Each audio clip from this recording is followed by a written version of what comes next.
A sua revolução começou. No ano que vem, serei mais isso, menos aquilo, farei menos disso e mais daquilo outro. Cara, esse ano será o meu ano. Você conhece alguém que já disse isso? Aposto que boa parte daquilo que você já prometeu a si mesmo em todos os dias 31 de dezembro que viveu até aqui, acabou mentalmente engavetado antes do carnaval. Acertei? Desconsidere outros dias do ano em que você visualizou necessidades de mudança, engolidas pela rotina logo em seguida, e concentre-se apenas nas resoluções de ano novo feitas até aqui. Pegue a quantidade de anos que compõe a sua idade e subtraia 5 anos, referentes à sua primeira infância, período no qual os desejos ainda são muito difusos e que, justamente por isso, fizeram com que você desejasse ganhar de seus pais, no Natal, um dinossauro, um disco voador ou algo parecido.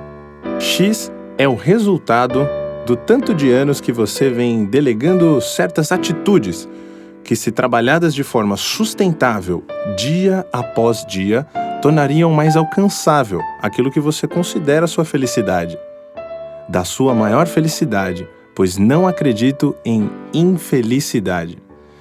Acredito nas maiores felicidades, que é quando conquistamos nossos objetivos sendo fiéis ao nosso propósito e nossos valores, e nas menores felicidades, que é quando não conquistamos nossos objetivos, porém, nos mantemos fiéis ao nosso propósito e valores.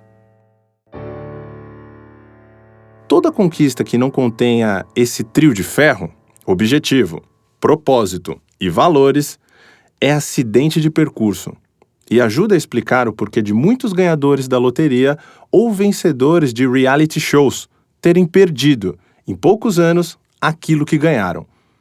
Felizes são aqueles que, ao se verem frente a esses acidentes de percurso, conseguem rapidamente alinhá-los aos seus propósitos e valores, agregando essa conquista em uma maior felicidade. Na prática, fazendo-a encontrar-se com uma revolução que já vinha acontecendo silenciosamente em suas vidas.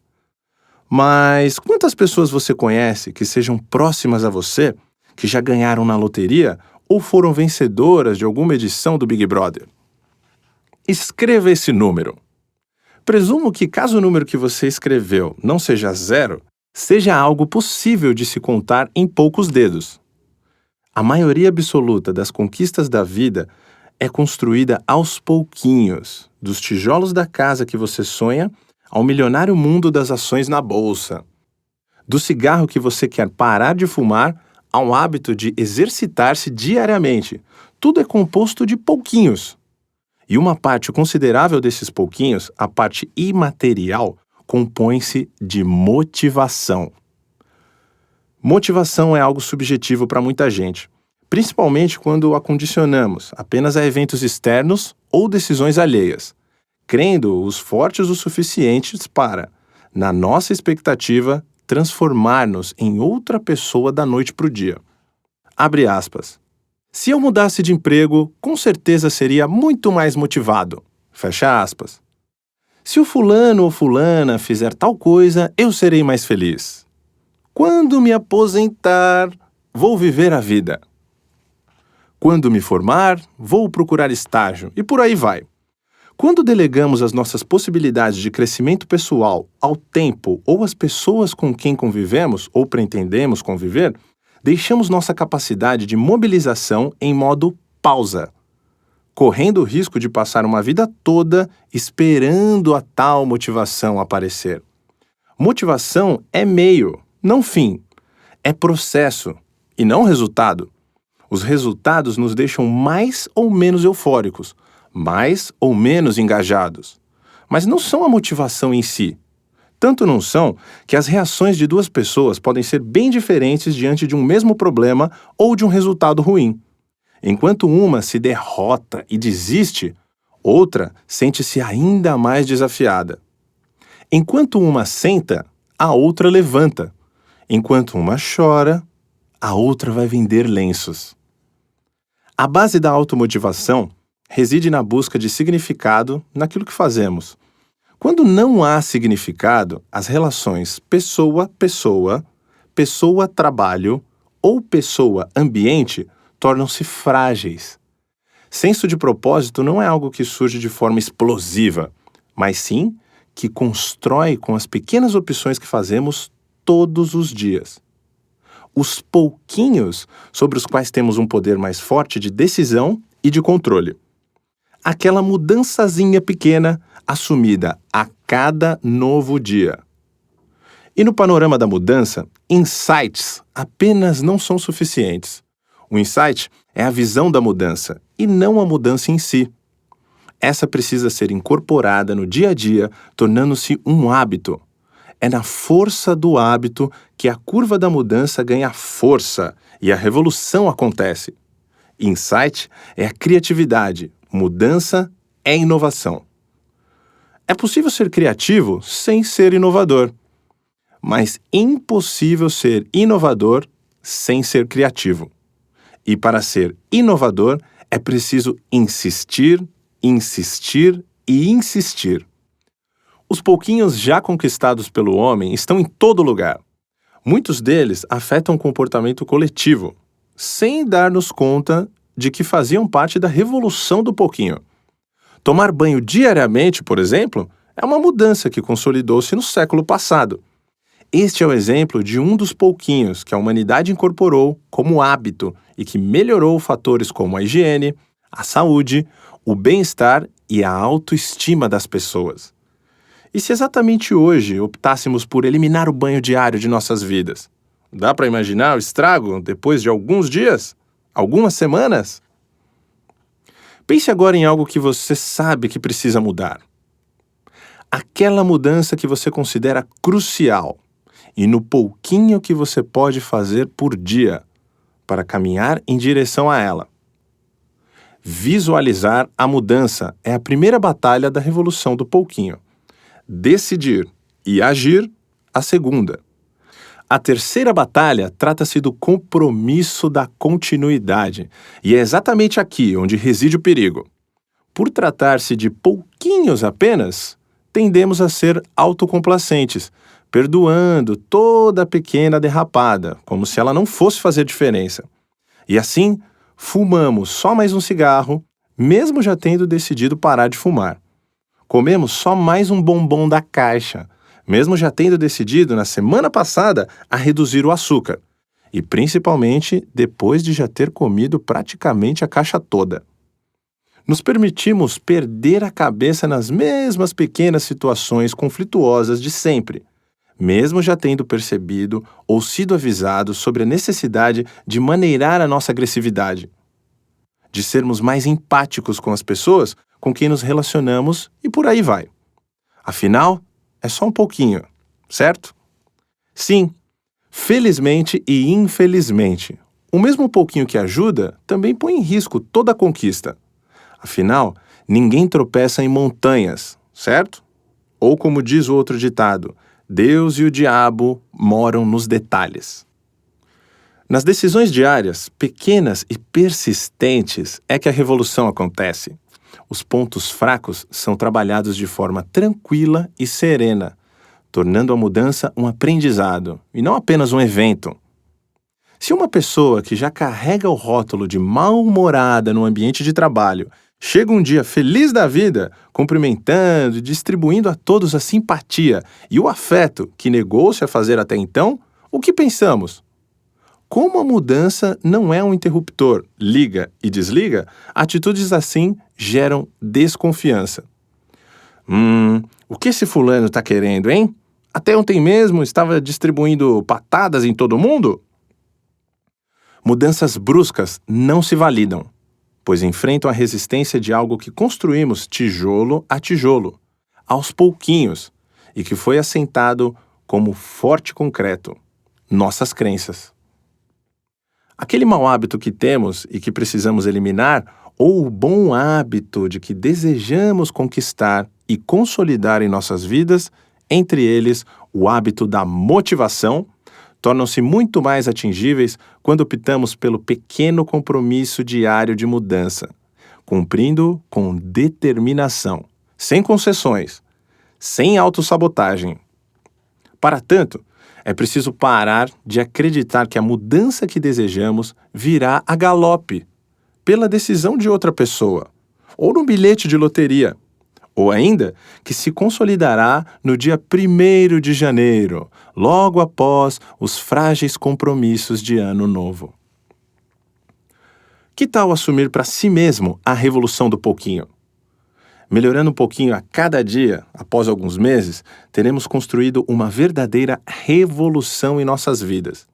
E esse livro se presta a isso, a chamar a sua atenção para os muitos pouquinhos que podemos melhorar no nosso dia a dia, na busca de uma melhoria consistente, na eliminação de hábitos de autossabotagem e na assimilação de crenças e modelos mentais que promovam atitudes positivas, humanas e, principalmente, tornem-se os atores principais desse filme chamado Vida, que ora é comédia, ora é drama. Em alguns momentos é aventura e outros suspense, e romance, e fantasia, e ficção, e realidade. Uma dica de leitura. Esse livro foi escrito aos pouquinhos. Cada capítulo, ou melhor, cada pouquinho, contém um exercício de reflexão, compromisso e ação, para ajudá-lo a criar, antes de mais nada, disposição mental para encarar a sua própria revolução. Mesmo que você queira lê-lo do início ao fim, em um processo único, recomendo que você faça uma segunda leitura, abrindo-o aleatoriamente. Pode ser que o capítulo que você lerá naquele momento seja exatamente o que está faltando para transformar seu dia e mantê-lo firme no propósito de construir a sua revolução do pouquinho. Uma boa revolução para você. Eduardo Zugaibe. O fim da arte inferior é agradar. O fim da arte média é elevar. O fim da arte superior é libertar. Fernando Pessoa. Capítulo 1. Um pouquinho acima da média. Diga com quem andas, que o mundo dirá quem és. E o pior, dirá isso pela internet, postando em redes sociais, de forma anônima ou não, avaliando da maneira mais cruel as suas competências, suas habilidades e sua forma de pensar. Afinal, o mundo de hoje é altamente conectado, o que não se reflete apenas no comportamento individual das pessoas, como também nos relacionamentos que elas mantêm. Estamos conectados racional e emocionalmente, principalmente emocionalmente, com as pessoas com quem convivemos. Afeta diretamente a nossa personalidade, nosso temperamento, a forma como nos comunicamos, nossos desejos. Ou seja, tais conexões afetam o modo como interagimos com o mundo, o que altera diretamente nosso comportamento. Esse movimento, por sua vez, gera resultados que impactarão diretamente nossos modelos mentais, interferindo no nosso sistema de crenças e modificando aqueles que formam a nossa primeira linguagem, nossos pensamentos e sentimentos. Quem nos conhece de perto percebe quando estamos sob influência de determinados grupos ou ambiente, mesmo que não percebamos isso conscientemente. Lembra-se quando sua mãe ou seu pai disse a você: depois que você começou a andar com fulano, você se tornou insuportável. Pois é, eu me lembro. E o que pensávamos quando isso acontecia? Tínhamos a certeza que não havíamos mudado em nada, não é mesmo? Que isso era coisa da cabeça deles, pura pegação de pé. Uma salada de influências. Na formação da nossa personalidade, nós sofremos influências genéticas, que são aquelas que não podemos mudar. Sofremos influência das circunstâncias, as quais podem variar, de altamente previsíveis a imprevisibilidade total. E sofremos interferência do ambiente onde estamos imersos, incluindo aí as pessoas que nele transitam e interagem conosco, ora nos influenciando, ora sendo influenciadas por nós. Naqueles dias considerados normais, em que acordamos, seguimos para o trabalho, Nos reunimos com nossas equipes, com clientes, almoçamos com amigos, visitamos familiares, estudamos e nos divertimos. Sempre interagimos com muitas pessoas. Repare bem, entre todas elas, existem 5 com as quais passamos mais tempo. São 5 pessoas que podem variar ao longo dos meses, dos anos e da vida, afetando diretamente o nosso comportamento ao longo desses períodos. Isso aconteceu na sua infância e na sua adolescência. E independente de qual parte da vida adulta você esteja vivendo, continua e vai continuar acontecendo. Quem são as suas 5 pessoas? Foque no aqui e agora. Como está hoje essa conta na sua vida?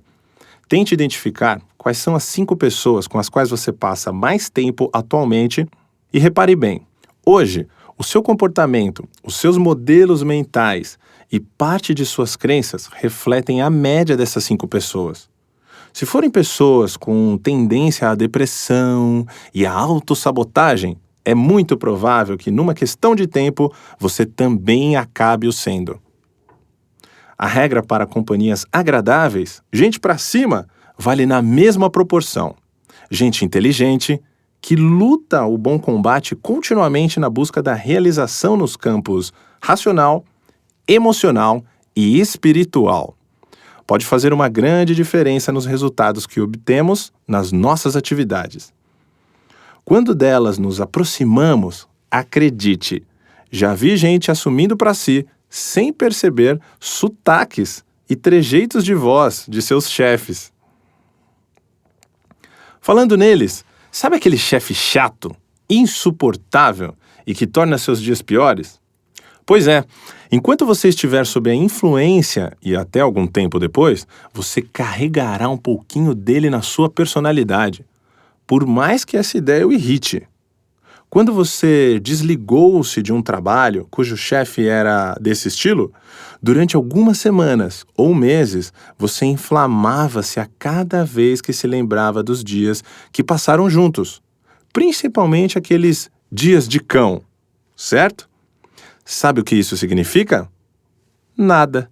Isso é absolutamente normal e humano. O problema é quando essa labareda não apaga nunca e você continua alterando-se fisiologicamente sempre que se recorda de experiências ruins, ancoradas na figura dessa ou daquela pessoa.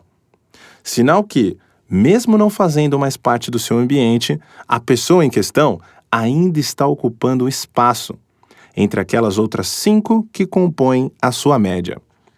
E, naturalmente, sua personalidade vai alterando-se ao longo dos anos, conforme cada uma dessas 5 pessoas vão sendo naturalmente substituídas. Aprendendo a instalar prateleiras. Mas, e se eu não posso me afastar simplesmente dessas pessoas? O que eu faço?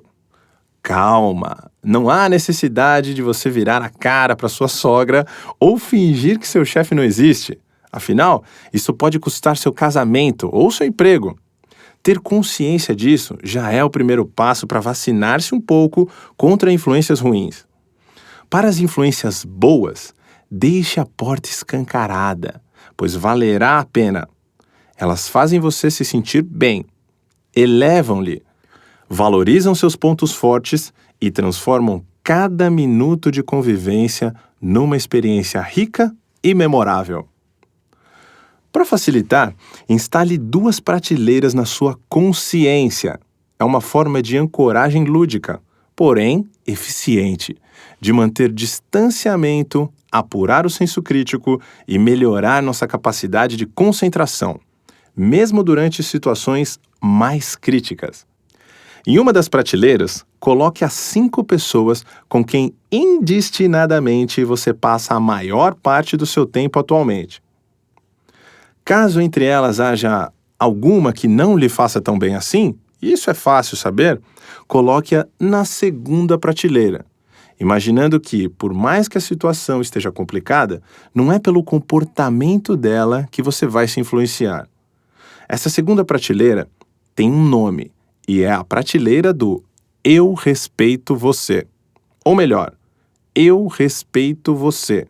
É um nome resumido, que na verdade quer dizer: eu respeito você e reconheço que, do seu jeito, você também me ajuda a crescer.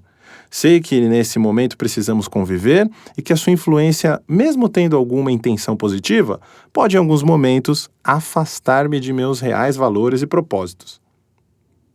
Podemos dizer que essa é a prateleira que nos faz crescer pela dor, pelo conflito e pelas demais situações que desafiam continuamente nossa forma de pensar e de sentir.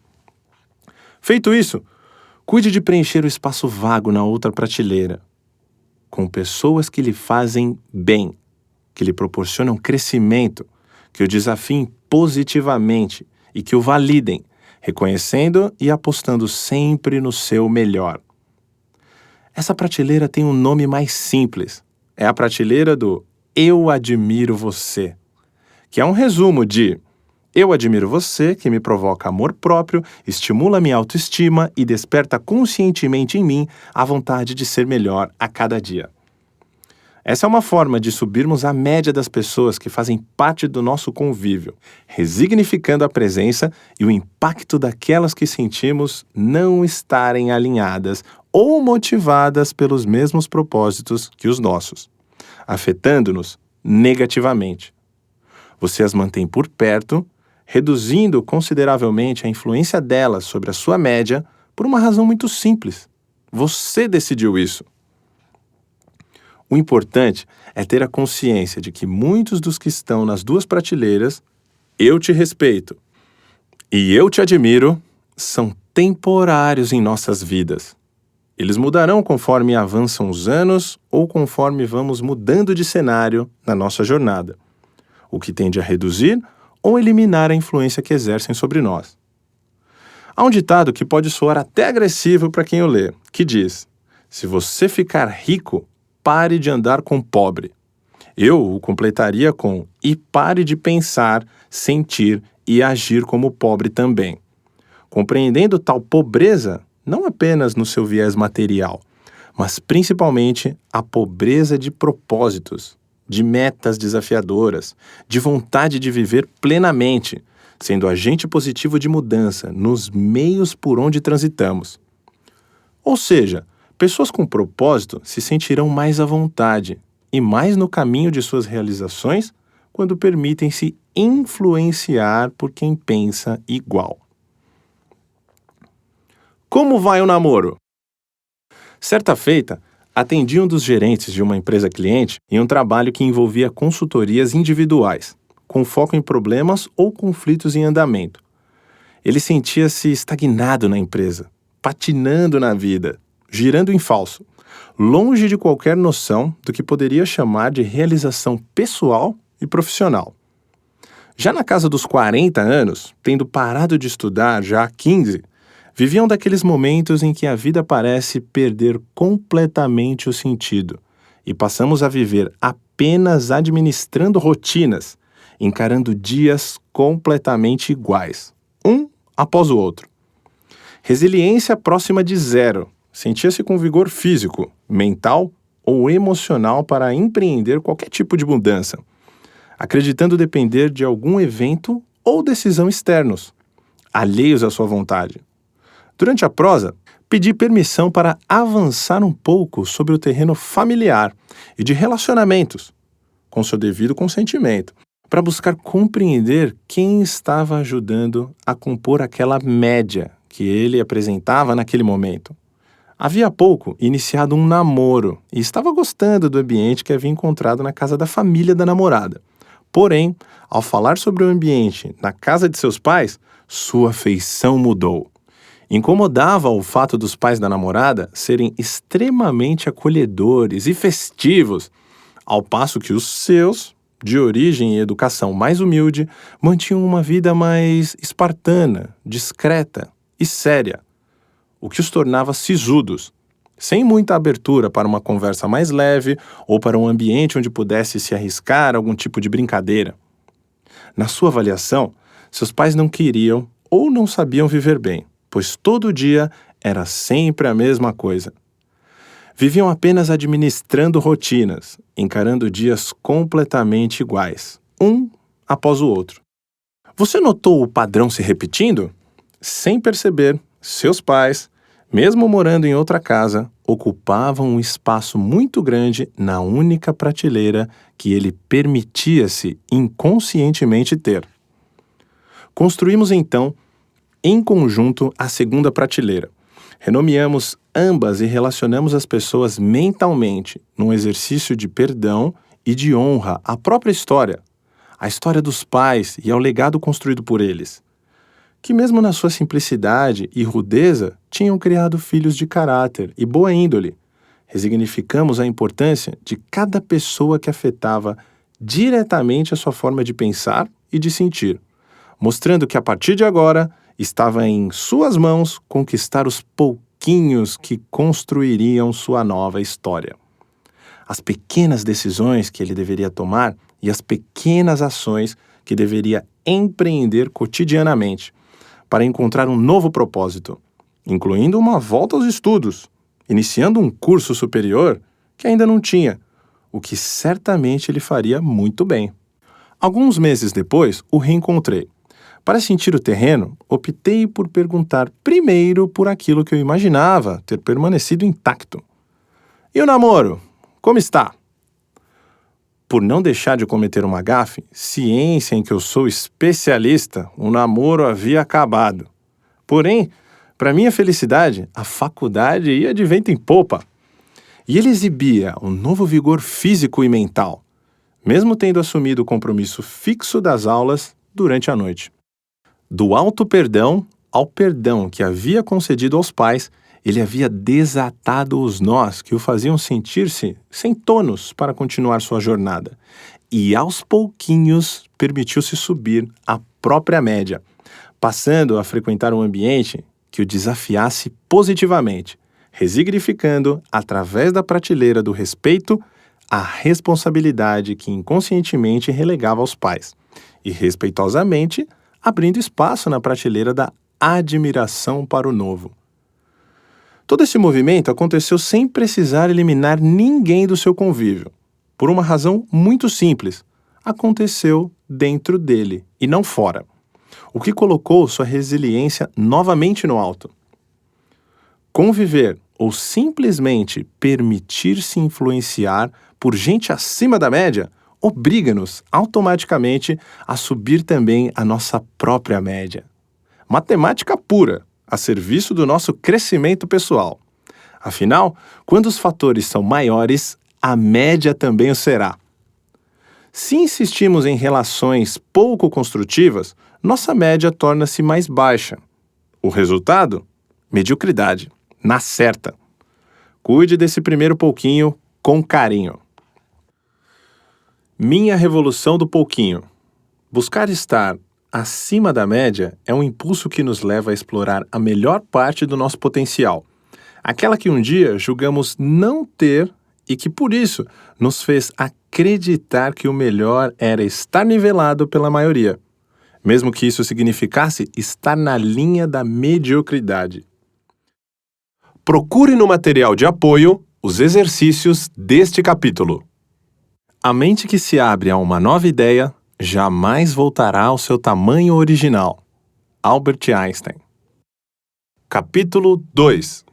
Um pouquinho mais de adaptabilidade. Esse pouquinho que vamos tratar agora esbarra em questões e momentos delicados de nossa vida, quando tudo parece virar do avesso. A pergunta que provocará a nossa reflexão quanto a isso é: qual o tamanho do impacto que uma tragédia, um revés ou um aborrecimento tem sobre a vida de uma pessoa, de uma família ou de uma cidade? As formas de reagir são inúmeras e estão relacionadas a fatores como a resiliência, a espiritualização e a capacidade de perceber a mudança. Quando ela bate a porta de forma brusca, entra agressivamente em nossa casa, senta-se no sofá da sala de estar e demonstra não estar nem um pouco com pressa de ir embora. Mesmo que você coloque uma vassoura atrás da porta ou tente recorrer a outras simpatias para fazer a mudança se mancar, que não era bem-vinda. Mas ela veio, entrou sem pedir licença e, pelo visto, não vai sair tão cedo. Para sobreviver a ela é preciso adaptar-se.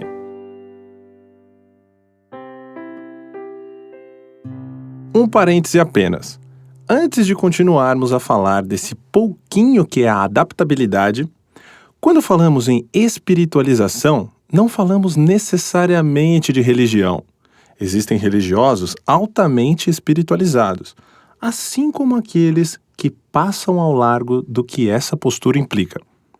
Assim como há ateus altamente espiritualizados, bem como ateus desprovidos de qualquer perspectiva nesse sentido.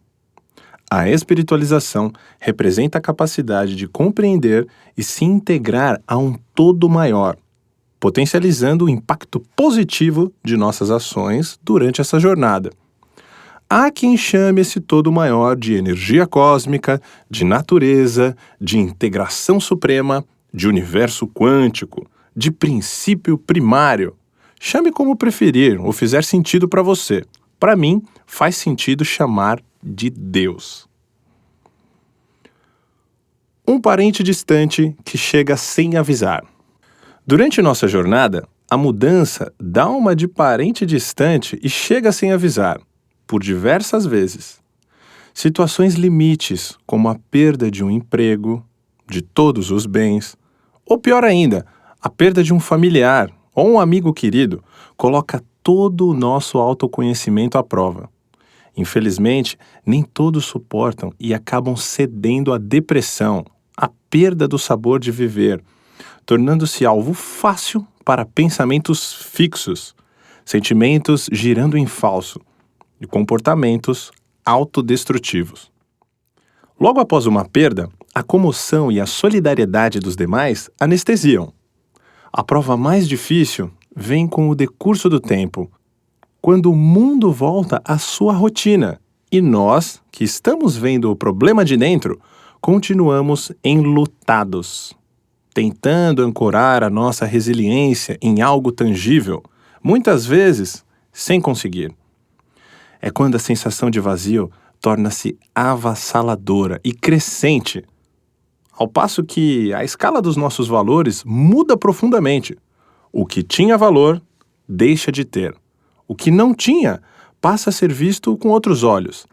Essas são algumas das mudanças às quais, cedo ou tarde, somos confrontados. Aos 17 anos, perdi meu irmão em um acidente de carro. A partida repentina dele e da namorada, que também morreu, provocou uma grande comoção em nosso núcleo familiar e de amigos, colocando toda a nossa adaptabilidade, minha e da minha família, à prova. De repente, tudo pareceu perder o sentido. E observando hoje, mais de 2 décadas depois, percebo que o que nos permitiu adaptarmos-nos a essa nova realidade, reencontrando novos propósitos para viver, foram aqueles pouquinhos que falamos há pouco: a resiliência, a espiritualização, a capacidade de perceber a mudança. Meus pais, apesar do impacto da perda de um filho aos 19 anos, que preparava-se para os desafios da vida adulta, assimilaram a mudança e buscaram resignificá-la.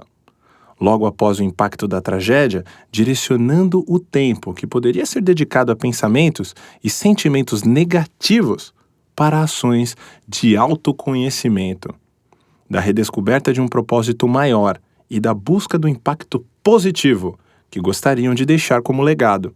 Já eu? Bem, comigo não foi bem assim.